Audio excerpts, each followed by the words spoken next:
सविता की भाभी सविता को 4 बार फोन कर चुकी थी, पर सविता फोन रिसीव नहीं कर रही थी। बाद में जब सविता किचन से बाहर आई तो देखा उसकी भाभी के 4 मिस कॉल हैं। यह देखकर वो घबरा गई, क्योंकि उसकी भाभी को पता होता है कि अगर सविता 2 बार में फ़ोन नहीं उठाती है तो इसका मतलब यह है कि वह अपने काम में व्यस्त है और या फिर फ़ोन से दूर है। अब सविता का मन घबरा रहा था, क्योंकि भाभी के 4 फ़ोन लगातार आने से उसे टेंशन हो गई थी, क्योंकि सविता की मम्मी की तबीयत इन दिनों ठीक नहीं चल रही थी। अभी 2 दिन पहले ही सविता अपने मम्मी से मायके में मिल कर आई थी। फिर भी सविता ने हिम्मत करते हुए अपने भाभी को फ़ोन लगाया, और फ़ोन जैसे ही भाभी ने उठाया तो सविता को रोते हुए कहा, दीदी, मम्मी जी हमें छोड़कर चली गई हैं। रात को अच्छे से सोई थी। सुबह आपके भैया और मैंने खूब उठाने की कोशिश की, पर वह नहीं उठी। तब हमने डॉक्टर साहब को बुलाया। फिर उन्होंने बताया कि मम्मी जी अब नहीं रही। दीदी, आप जल्दी से घर आ जाओ। इतना सुनते ही सविता की आंखों से आंसू बहने लगे। पापा तो पहले ही उसे छोड़कर जा चुके थे और अब उसकी माँ भी नहीं रही। सविता तो बिल्कुल बेहाल हो चुकी थी। अब सविता ने रोते रोते यह बात सक्षम, उसके पति को बताई तो सक्षम ने उसे संभाला और उसे जल्दी से कार में बिठाकर मायके ले गया। सविता जैसे ही अपने घर पहुंची तो अपनी माँ के शरीर को देखकर उससे लिपट गई और खूब रोई। आखिर में सक्षम ने उसे किसी तरह समझाया और माँ का अंतिम संस्कार किया। सारे विधि विधान होने के बाद भी सविता की रुलाई रुकी नहीं रही थी। उसे माँ की बहुत याद आ रही थी। तब सविता के मौसी ने उसके आंसू पोंछे और उसे संभाला और कहा, सविता बेटा, ऐसे दुखी मत हो। दीदी नहीं रही तो क्या हुआ, मैं हूं ना तेरी मौसी।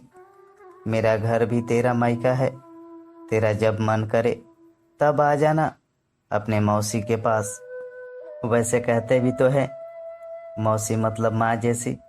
बेटी, मैं तेरा दर्द समझ सकती हूँ, क्योंकि तेरे पापा तो पहले ही तुझे छोड़कर जा चुके हैं और आज दीदी भी चली गई।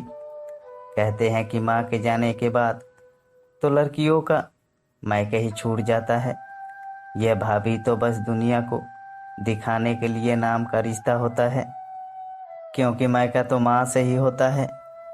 सविता भी मन ही मन सोचने लगी कि शायद मौसी ठीक ही तो कह रही है, और वह मौसी से लिपटकर जोर जोर से रोने लगी और कहने लगी, क्या मौसी, मेरा भी मायका अब नहीं रहा।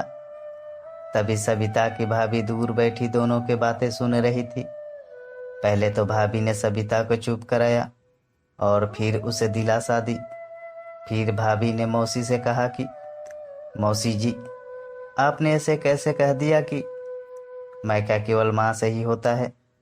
मैं मानती हूँ कि माँ का स्थान कोई नहीं ले सकता, लेकिन अभी दीदी के भैया भाभी जिंदा है और जब तक हम हैं दीदी का मायका हमेशा बना रहेगा। मैं पूरी कोशिश करूँगी दीदी को मम्मी जी की तरह प्यार और सम्मान देने की, और दीदी जब चाहे तब यहाँ आ सकती है। यह घर कल भी उनका था, आज भी है और कल भी रहेगा। मौसी जी, मैं भी एक बेटी हूँ और मेरा भी मायका है, और मैं अच्छे से जानती हूँ कि हम बेटियों के लिए मायका कितना महत्वपूर्ण होता है। मौसी जी, आप दीदी को अपने घर जरूर बुलाइए, पर उन्हें अपने भैया भाभी के प्यार से दूर मत करिए।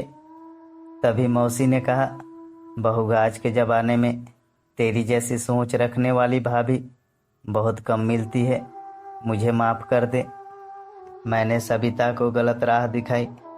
तभी सविता अपने भाभी के गले लग गई और बोली, भाभी, आज आपने मुझे विश्वास दिला दिया कि भाभी भी माँ के समान होती है, और मैं संतुष्ट हूँ कि जब तक आप और भैया हो मेरा मायका सदा बना रहेगा। और किसी ने कहा है कि भाभी माँ के समान होती है। आज आपने मुझे इस बात का विश्वास भी दिला दिया है। तो दोस्तों, अगर ये छोटी सी कहानी आपको पसंद आई हो तो मेरे वीडियो को लाइक करके चैनल को सब्सक्राइब जरूर करें।